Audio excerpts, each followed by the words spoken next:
Hello. Welcome to Yoga Talks Podcast. My name's Jay Brown. Thank you for listening. It's a pleasure to be with you again. We were off for a couple of weeks. I had thought about slipping another episode in there. I know I mentioned it last time, but it didn't feel right. And it ended up being next week's episode, which I'll tell you about on the other side of today's talk. I want to thank everybody who reached out to me, who sent me emails, asking me when the next episode was coming and making sure everything's okay. It's just such a joy for me that there's people out there who seem to be as excited to hear the next episode as me.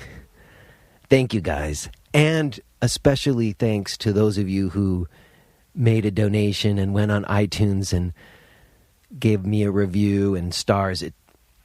I really, as always, am immensely grateful for your support. Thank you. I'm very happy to bring you today's talk with Michael Lee from Phoenix Rising Yoga Therapy. I did not know Michael before I talked to him today. We've had some mutual friends, I learned, and it was just so great talking to him. We really hit it off, and it just was a very natural and intimate exchange and felt like a real connection. We've had contact since, and he's just a class act. He's a real class act, and I really am glad to have had this chance to talk to him and feel like I made a friend. So it's a great talk on like a lot of other levels. We go into like yoga therapy and a bunch of other stuff. So very cool. We'll listen to that today. Before we do, I want to mention some of my stuff. I'm going to be traveling. I'm going to be in Finland, October 5th through 10th. I'm going to be in Falls Church, Virginia, October 23rd. I'm going to be in Somerville, Massachusetts, November 13th. I also want to mention that if anybody listening is in Brooklyn and you want to hang out, I got a teacher training starting at my place, Abhyasa Yoga Center in Williamsburg. That starts November 7th. All that stuff can be found on my website, jbrownyoga.com. But before we listen to Michael, I also wanted to just touch base with everybody. Anybody who's new to the podcast, I know there's lots of new people tuning in. I like to take a little time like this to talk to folks, and people out there have been curious in your contacts with me. I was in Japan for 12 days. I go there twice a year. I've mentioned that on the podcast before. In fact, I once recorded from Japan. Anybody who remembers that? This time I didn't do any recording in Japan. Honestly, I needed some time off. That was part of the reason why there wasn't an episode. I needed to take a little time, which I did. I do work a lot while I'm there. It's like a 6-day intensive that takes place over 2 weekends, a couple of workshops in between. And it was a good trip, but it was also a difficult trip. And I learned that a lot of the friends I have in Japan actually listen to the podcast as a way to help them with their English studies. They're all learning to speak English, and they listen to the podcast sometimes. So if anybody's listening, konnichiwa. I really love that you guys might be out there in Japan listening too. And I also know that Tomoko listens to the podcast, and Tomoko is the co-teacher and interpreter that I've had for many years. And she decided she doesn't want to be an interpreter anymore. And I'm not surprised. She's come into her own as a teacher in the time that I've known her. I've seen this happen many times, and I know there's a lot of teachers out there where a student of yours or somebody who studied with you learns what you teach, and then they know it, and then they actually kind of want to take it to some new places. And I certainly invited her viewpoint, and we made changes based on that. But at a certain point, they want to have their own show, I think. I would. And as a teacher, it's sort of emotionally hard, but you just have to support that. You have to say, wow, that's great. This student has learned whatever it is I teach enough to the point where they really don't need me. And then sometimes they like actually disagree with you on some stuff, which I learned from. But this was difficult because while I suspicioned that there was some, of this feeling that she would like to do things on her own and not have other people's words in her mouth, she hadn't really expressed it in a very overt or clear way. And we certainly have like a close relationship over the years, like a friendship level, not just a professional level. But it kind of felt a little bit, and I know Tomoko's listening, and I'm sure it's okay. I hope it's okay that I'm talking about this, but it kind of felt to me like when you have a relationship, and for the first years, it's like really good relationship. You grow together, and at some point, though, there's one of the people in the relationship maybe has gotten what they needed from the relationship and is no longer getting everything that they need. But the other person's perfectly happy with the situation, They don't need anything different. And that can go on for a while.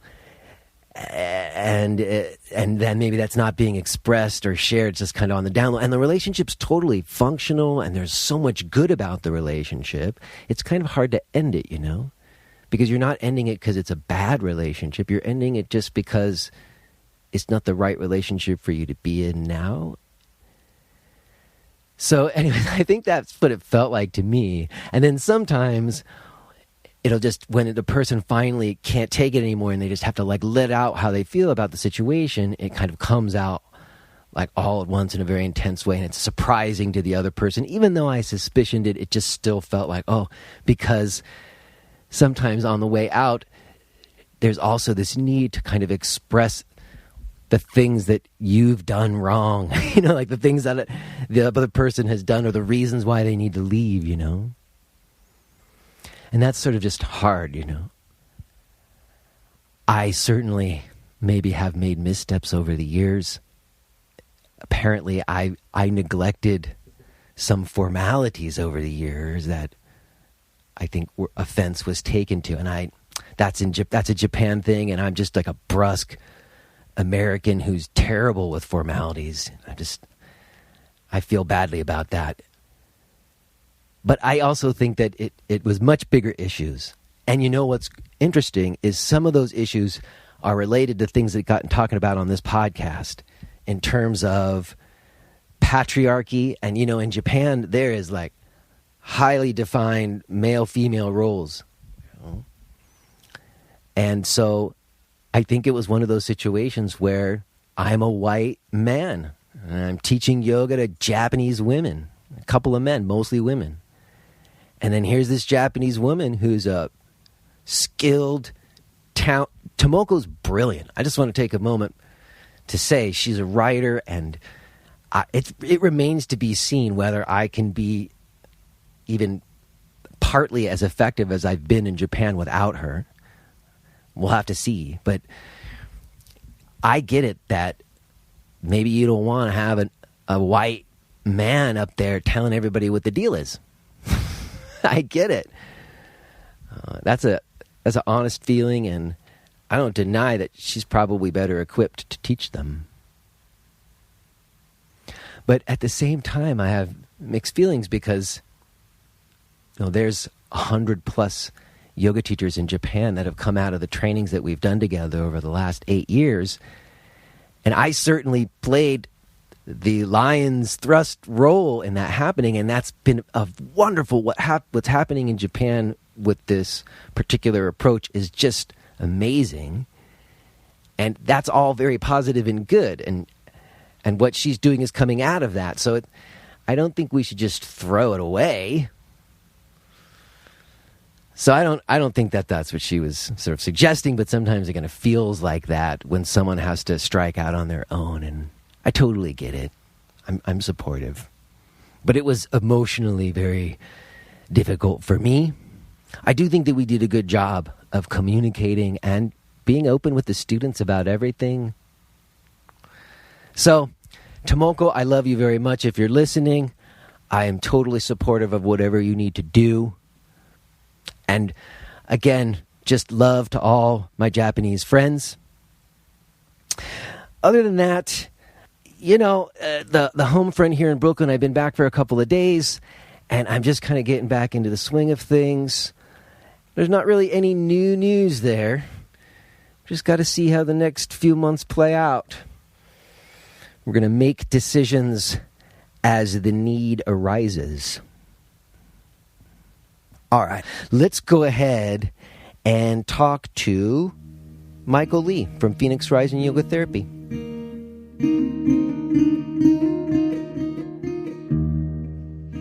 Okay, that's about as quiet as I can get it. It's off. Well, I have to admit, it's much better. And if it's any consolation, I'm in my basement. I'm kind of sweating my butt off, too. So, yeah, I'm pleased it's today and not yesterday or the day before. I would have died. That's true. It's eased up for us, too, as well. Where are you right now?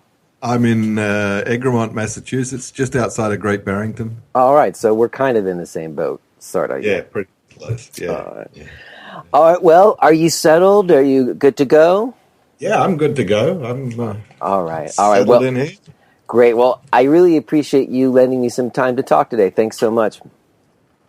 My pleasure. I was pleased to get your invite. Oh, cool. Well, we've never met, but I certainly have known of you for as long as I can remember. I want to say that the first time I ever saw the words yoga therapy was Phoenix Rising Yoga Therapy. How about that? And, I actually did a little bit of checking with getting ready to talk to you. And I noticed that your book came out in 1986. And, the IYT was founded in 1989. So you could say you were one of the first, if not the first person to start using that term. Yeah, I believe so. I mean, I don't like to say that because I know there was a whole lot of other stuff going on at the time that I wasn't even aware of. Yeah. Well, I'm not trying to make any trouble or anything like that, but I just, to me, when I first heard that term, when someone said to me, yoga therapy in the context of Phoenix Rising Yoga Therapy, and I asked them, well, what's that? The answer that I got was, it's a combination of talk therapy and yoga. Uh-huh. And at the time, I was like, I'm not interested in that. I was like, I had been in talk therapy some, and I was like, I want my yoga separate, And I'll just say, years later, I did have a private Phoenix Rising yoga therapy session with a wonderful teacher named Weena Pauly, and I discovered it was much more than that idea that I had. I went in very skeptical, but I came out deeply impressed and grateful. So, that's great to hear. Yeah. So, but what I wanted to hear from you to start is your beginnings, because you were someone out there who started the whole idea of yoga as more of a therapy before everybody else. I mean, 1986, I don't know a lot of people who were out there using that terminology then. So what was going on back then when you first started doing this stuff? Yeah, well, it goes back a few years before that, back into the 70s, actually. Okay. So when did it really start for you? When did your yoga start? Yeah, well, I got out of the Australian Army. I was living in Australia at the time. I was in the Australian Army during Vietnam. And after my discharge from the Army, I decided that I didn't want to go to a gym and work out. I'd had enough of boot camp and all the other stuff that went with being in the Army. And so I decided I'm going to try something else, to sort of keep in shape. And I thought, well, why not yoga? And I knew a guy who was teaching in Adelaide at the time. And we'd kind of speak to each other occasionally. And he said, come to my class. So I said, okay. So I went to his class. And it was worse than boot camp. I couldn't believe it. It was an intense experience. And he was, he was a great teacher, and he is still a great teacher. But it was more than I expected. I thought, wow, is this what yoga's about? And I was talking to another friend who was he was a priest, and he'd been to India to kind of sort of check out all the gurus and everything else. And I told him about this experience in this yoga class, and he said, oh, it doesn't have to be like that. He said, there's other ways to practice yoga. I said, really? He said, yeah. So he turned me on to this little book, Richard Hittleman's 21 Days to, practice yoga. I'm sorry to jump in, but that book has come up on this podcast before. My producer friend who started this podcast with me, that was the book that started him. He used that book by himself at home. So I believe it has for a lot of people, but it certainly worked for me. I mean, I got the book and I went through the exercises. I was doing the pranayam and doing the asana, and even staring at a candle flame and meditating. I was into it for probably a few, several months, I guess. I'd way past the 21 days, and still doing the practices every day. And my daughter, who was about 8 at the time, I was getting ready to practice one day. She said, Daddy, I really like when you do that stuff. And I said, you do? Why is that? She said, well, when you do that stuff, you aren't so grumpy. Huh. And I thought, she's right. And it really dawned on me that this was having an effect. There were things changing. So that was kind of like the first aha moment where I thought, I'm going to find out more about this. I'm going to dive more deeply.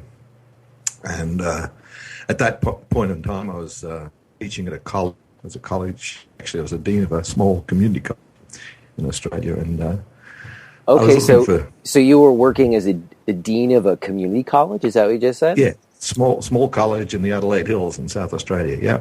All right. And then you were just doing yoga on the side, and then your daughter tells you how much of a nicer dad you are after you do yoga. Exactly. And you're like, wow, there must be something to this yoga. So one of my roles at the college was to bring in new courses. So what I did was I thought, well, we should have yoga at the college. That's the community college. This is a community thing, So I thought, I wonder if there's any people around who can kind of teach it like it's done in Richard Hittleman's book. And so I made a few inquiries, and I found that there was actually an ashram just up the road from where I lived. It was a Satyananda ashram. So I went up there and talked to some of the swamis, and they were all happy to come down and teach a class. So I had them down, and in the meantime, I went to their classes. I went to their morning practice sometimes before I go to work. And, I started to get in more deeply through that, and I guess one thing led to another, and I decided I really wanted to study this more carefully. So I decided I had a sabbatical coming up, so I decided to enroll for an independent master's degree program. Through a little-known program that was going at that time through Norwich University in Montpelier, Vermont. It was Vermont College. It was similar to Goddard, a similar kind of program. Okay. And got into that program, and I, at the same time, simultaneously, decided to go and live at an ashram. I chose Kripalu for a couple of years, and basically, at least for 1 year, and use myself as a self-study, the therapeutic benefits of yoga. And so the dissertation was written. It's still it's actually still there today on microfiche in the microfiche, the old days, right? The old days, yeah. But it was an amazing experience. I came and lived at Kripalu, and I was initially going to be there for a year, but I ended up staying for 2. And I never went back to Australia. I stayed here and basically followed my path. And I had some experiences there that really set the scene for Phoenix Rising. One of those was where I was engaging a posture, and I was actually doing it supported. We were working in pairs and supported by a very good friend, Don Stapleton. Some of you may have heard of him. I've met him. Yeah, Don and Amba, they're wonderful. Yeah, exactly. Yeah, they're in Costa Rica still, right? They're still there, yeah. I believe so, yeah. And so Don was helping me with an assisted triangle pose, and I was in the triangle and up against a wall, and I was at that place where it was like, oh my God, this is enough. This is enough. And I was about, if I'd have been on my own, I would have come out. But he put his hand on my chest and he just said, just stay there and breathe. So I did. And the next moment, the discomfort subsided, was replaced with an incredible load of emotion stuff that was, different kinds of emotion. Uh-huh. It was quite an experience. I won't go into all the details, but at the end after that, he had to go off and teach a class or something. So I went back to my room and I just started to journal about it. And one of the things I was fortunate to do before I went back to Australia after my career in the army, I actually was working at a college in Papua New Guinea for a while, and it was on the leading edge of change. It was a whole lot of the humanistic psychology that went with the change process. And a lot of the material that I was teaching there came out of places like Tavistock and Esalen, a lot of the Fritz Perls stuff. And I'd done enough of that to kind of be able to understand at a kind of a psychological level what was going on as well as what was going on at a physical level. And so I basically put the two processes together and did my own self-processing around this experience. And what I discovered was that, one of the images that I got in this triangle posture was being a little kid getting beaten up at school by these bigger kids. And it was pretty traumatic, I guess, and I'd forgotten all about it. It had gone from my memory, but obviously my body remembered. And as a result of that, I was kind of afraid of people who were more powerful than myself. And I carried that throughout my life. And it dawned on me after this experience that, that was an 8-year-old or 10-year-old kid that was beaten up. It wasn't who I am today. And I don't have to hold that fear anymore. And that awareness and that awakening just really shifted a lot of how I conveyed myself in life from that point on, and it's still there today. That the benefits of that one experience. Well, amazing what one Trikonasana could do. Exactly. yeah. Wow. Forgive me. So you mentioned that you'd studied psychology extensively. Were you like a psychologist? Did you do that kind of work at any time, or? I was an organizational psychologist. I'd studied what's called, in those days it used to be known as administrative behavior, and later became organizational psychology. Oh, is that like team building stuff like that? Yeah, exactly. Oh, okay. Yeah, team building and how people relate to their colleagues at work and leadership, the kinds of things that affect how we behave in the workplace. Oh, that makes so much sense now. Yeah. Compared to other types of therapy or talk therapy or psychology but you did sort of just make a connection between your experience and then your child. And I mean, that's very Yeah. The application. I knew enough to know that there was connections there. But here was the thing. You see, at the ashram where I was living at the time, at Kripalu, there were a lot of people having these deep experiences. And that was great. But I talked to people after this experience that I had, and I said, because there was one guy, he used to have the same experience just about every day. I mean, he would get on his yoga mat and he would be in tears by the end of the class. And I said, have you any idea what's really going on here? And he said, no. And he said, I haven't really tried to think about it too much because I believe if I just do the practice, it'll work itself out. And I kind of thought about that, and I thought, well, that's one theory. That's one way of looking at it. It's probably true, but I think there's a quicker way.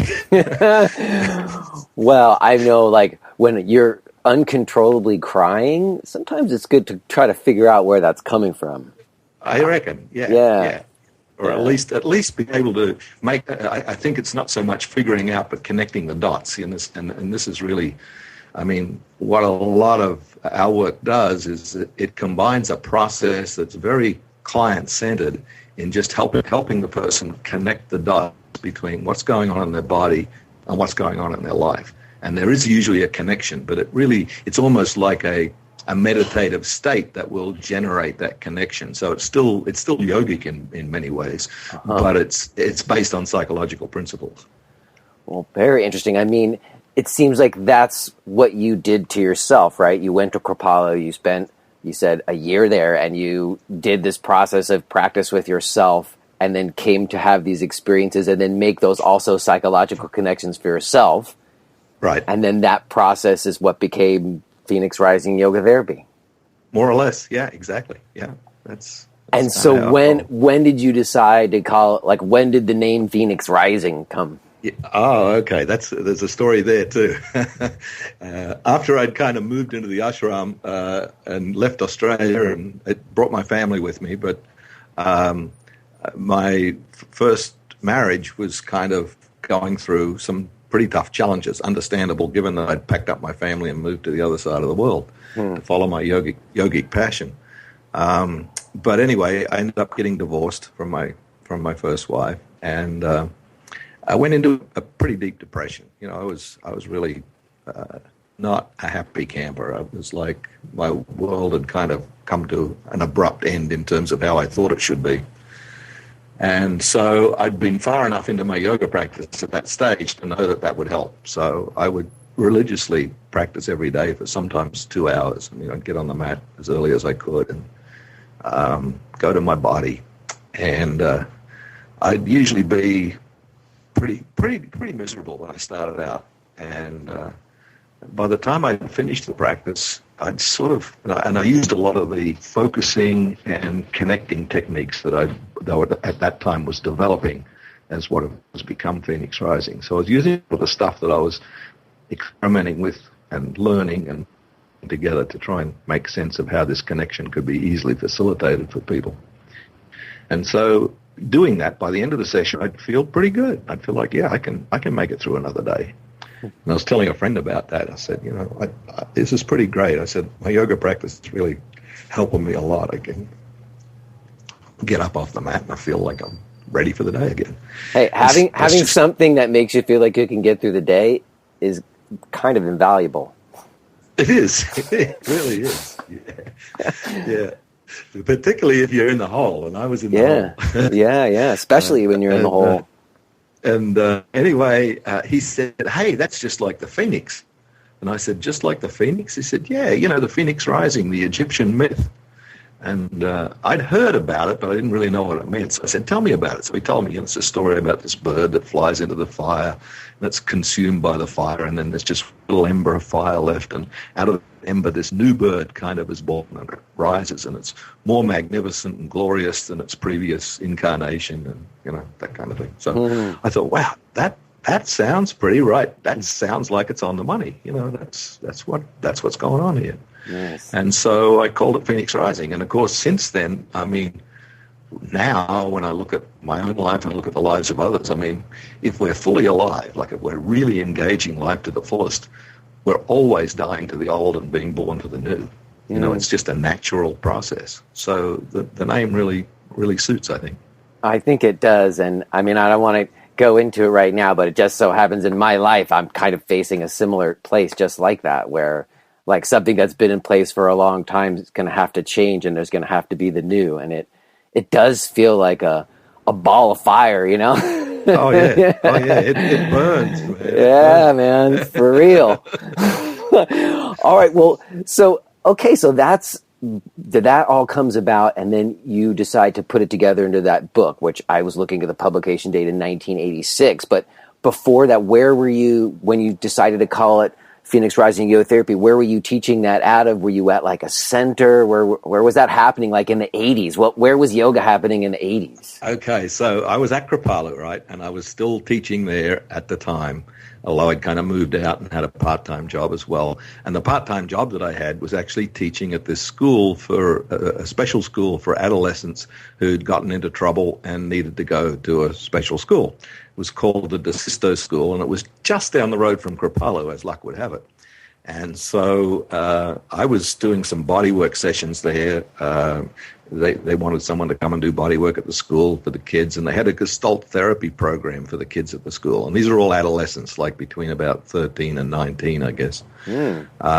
So I got hired to do some bodywork, and at the same time, I'm developing Phoenix Rising. And so the owner of the school, Michael DeSisto, he and I became pretty good friends. And I said to him one day, you know, I'd like to try out some yoga therapy. I'm developing this yoga program, and I think it's really helpful in helping people change. And he said, go ahead, go for it, you know. And a little while later, he actually set me up with a special program. So I had a group of kids for a year. They lived in a special dorm. They ate special diet, and they did yoga every morning with me. And I was able to give them 1 or 2 Phoenix Rising sessions every week. And so this was pretty cool. And there was some Gestalt therapists at the school, and the kids had a therapy session every week as well. And the therapist would come to me and say, you know, I don't know what you're doing with kids, but keep doing it. It's really helpful. And I'd say, well, how's it helping? And the thing that came through most was they come to therapy now and they talk. Before, it was a closed book. You know, they would come to therapy and you'd have to prod and pry to get them to talk about anything that was going on for them. But now they're opening up. They're more willing to be themselves. They're more willing to be themselves. They're more willing to talk about their issues. And wow, even at that younger age. Yeah. These these were great kids. I mean, they were very, very smart kids. But you know, I think for most of them, they'd gotten a lot of attention in a material way, but they probably hadn't gotten a lot of love. You know, and I think part of the thing that I was offering them was a container that was safe. You know, they had a safe container to be themselves, and in the process of that. were starting to open up a little bit. Their body was kind of letting them into a deeper sense of self. And then they were willing to take that into their therapy sessions. So that was very encouraging. So at that point, I decided, okay, I'm gonna put the shingle up and start to offer this as a body of work. I see. And in the actual practice that you were doing with those kids, what sort of physical practices were you doing? Yeah, it's what's really become today the Phoenix Rising approach to a yoga class. And it's basically an asana class. However, it's done with what we call a dual process. So I was guiding not only the physical experience, but also the inner experience. And the inner experience from a very non-directive place. So it's a lot about awareness, a lot about noticing what's happening moment to moment, and accepting what's happening moment to moment, and making choices moment to moment. All of those kinds of things. There's about 8 different themes that we kind of follow in that process. Yes, that gets us just a little bit ahead. I want to get to that process that you were just referring to, but before we get there, I feel like maybe there's a little bit more history. So I'm just wondering, at a certain point in a few years later, yoga therapy starts to emerge. Larry Payne and a lot of other folks developed the International Association of Yoga Therapists. When do you come in contact with them? Yeah, I came in contact with them fairly early in the piece. It was probably late 80s, because at that time, it was around about that time, I think we had an article published in Yoga Journal, and I was kind of traveling to the West Coast quite a bit and went to a Yoga Journal conference, I think. And I met Larry, and I met Richard Miller, and the late Tom Stiles, and a few people like that. Gary Kraft. So you were around there in the beginning. Well, I think those guys had been talking and meeting beforehand, and I wasn't there in the time that they were doing all the stuff that they were doing with Desikachar. I was kind of after that when I hooked up with them. And but we hooked up and we had conversations. I got to mention Lilius. Lilius was right. Quite a few of those meetings, and at that time she had her show on TV, which was amazing. I see. So she was like the celeb in the room, huh? Exactly. Oh, yeah. She was the grandmother, and I call her now the grandmother of yoga in America. I think that's fair. I think it's fair. All right. She was awesome. Anyway, so yeah, I connected with those guys and we talked. And to be honest, I mean, they had a little bit of a difficulty figuring out what I was doing because it didn't seem like what they were doing. But there was a lot of openness at the same time. We didn't, I think. Right. I guess that's where my question comes from. Sorry to interrupt. That it does. Like when I didn't go to an IYT conference until 2009, but when I got there in 2009, there was that same. It's not really a split, but there were kind of differences of approaches. A lot of differences of approaches, actually. But there were like sort of process oriented and more prescriptive oriented types of practice that people were coming from, and it seems like some people were more like physical therapists who are also using yoga. Yep. And then some people, like you're coming from more like a psychology therapy, more mental health focus. Mental health focus. So, they are certainly like harmonious in many respects, but when it came time to try to come up with curriculum, that was a problem. It didn't always jive, right? Yeah.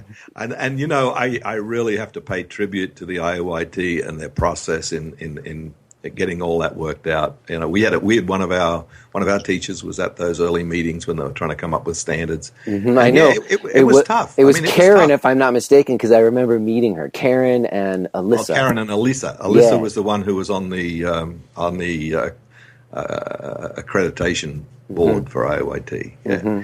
And she went to a lot of meetings, and she had to work hard. But you weren't you kind of stayed away from those meetings? Yeah, at that point I was enjoying a 5-year semi-retirement at that stage, which is another story in and of itself. But I got to a point where I needed a break, so I'd step back for a while. And Karen was, I'd set her up to lead the organization to basically to run it. Her and Elisa ran the business for quite a few years. Well, what I would say is that when I went to that meeting, it was like a Conference of Schools initiative. Yep, And meeting of schools. Yeah, yeah, and I was there, and I felt. I felt a little bit intimidated because I wasn't coming from like a science or academic standpoint. Yeah. I was definitely working from a process place, and I was definitely working with a pretty broad range of conditions and doing a therapeutic orientation. And I was trying to find out, do I, fit in here or not? And, in those meetings, sometimes the debates got pretty heated. And it was great. It was very stimulating, and I learned so much. But I remember after one of the really kind of contentious meetings, there was one of those rooms where people had like booths set up. And I was like, just kind of clearing my head and walking through the booth. And Phoenix Rising had a booth there. And Karen and Alyssa were just kind of hanging out. And they're like, come sit down. And we like hung out. And like, I felt so much better. I just felt like, I was like, the Phoenix Rising people, man, I can hang with the Phoenix Rising people, And when I was on my way back from that, I wrote a thing that did end up in the journal, which was about that, about how, some people seem to be coming from one place, which I like to call like a more process-oriented place, and some people were coming from a more prescriptive place. Yeah. And it seems like to me, you're a process guy too. Yeah, absolutely. Yeah. And but you're navigating the world where people want like objective metrics. Yes. And sort of hard to give objective metrics when it's like process work. It is, but it's possible. I just think it's not easy. You're right, but I believe we're doing pretty well with that. I like to say that when I first developed this thing, it was like walking into a room and turning on a light switch, and I didn't know anything about the electricity and the nuclear power plant that made the light come on. I just knew that if I flicked the switch, the light come on. So, and I was pretty happy in the ignorance of just being able to do that because I knew that it worked. Now, of course, we're getting all sorts of neuroscience and research and things that are telling us why the light comes on, and that's great. I love it. I think it's very helpful, supportive, and it'll bring more people to the work. But yeah, there's always been, and there's just to go back to the what you might see as a split. I think there's been a coming together. I mean, I think we recognize and know that we all have different pieces of the puzzle. Yoga therapy, it's a really broad field of study. I don't think anyone can really focus on all of it. So I think there is a need for and room for specialization. And I think the important thing is that we're just respectful of each other's differences, that we can really appreciate people for what they bring and what they do. I mean, I can tell you honestly, if I have a medical emergency, I want someone with their left brain working, Yeah, totally. I'm with you there. Yeah. I have a lot of respect for all that comes, and I think there's kind of a shaking out that's happening to some extent too, where we're really starting to see where the role of yoga therapy fits in the whole spectrum. I think there was a few years there where we were trying to be like many doctors, and so we had to pretend to be better than we were because we had to fit the medical world and know all their language and be able to, go that out. And now I don't think that's so important. I think we're established in our own right. We're not psychotherapists. We're not doctors. Yoga therapists, and we have a place in the world because, and this was really born out in, I think it was, 2013 IYT conference. It was in Austin, Texas, and Lorenzo Cohen, he's a doctor from the Houston Medical Center, gave one of the keynotes, and it was stunning. His research was really amazing because he'd had a yoga program going in a hospital with women with breast cancer who were post surgery, and the results showed that there was no way it could argue that this really helped. And his approach to yoga was very similar in some ways to ours. It's kind of like a much more process-oriented, much more lifestyle-focused, rather than trying to cure a symptom or heal an issue. And I think that kind of had a lot of people thinking about where we fit and how we fit. And I think it made it easier for us now. I think over the last few years I've seen this happen, and it's happening fairly quickly, where we're really figuring out that we have a role to play, whether we're a little more on the prescriptive treatment side or whether we're a little more on the process side. I think we both have a place out there in helping. Well, I think that's true, and I think the research is really exciting. I guess the only thing is the kind of confusion. Even in what you just said, it's still not clear to me where when they try to define yoga therapy, it's sometimes being defined as like a clinical application or to meet a specific diagnosis, that it's a specific condition, and I just it's not always clear. I mean, even on the way it's defined on the website, it's like they describe it as a process of empowering individuals, to progress to improved health and well-being. Mm-hmm. It's very, I can't always distinguish when it goes from yoga to yoga therapy is my point. That's true. And I think that, there's definitely a fine line there. I'm not sure it's clear either. I mean, and I guess I'm saying. If you are hearing this message, then you're listening to the free version of Jay Brown Yoga Talks. To hear the rest of our conversation, please subscribe to Podcast Premium at jbrownyoga.com/premium.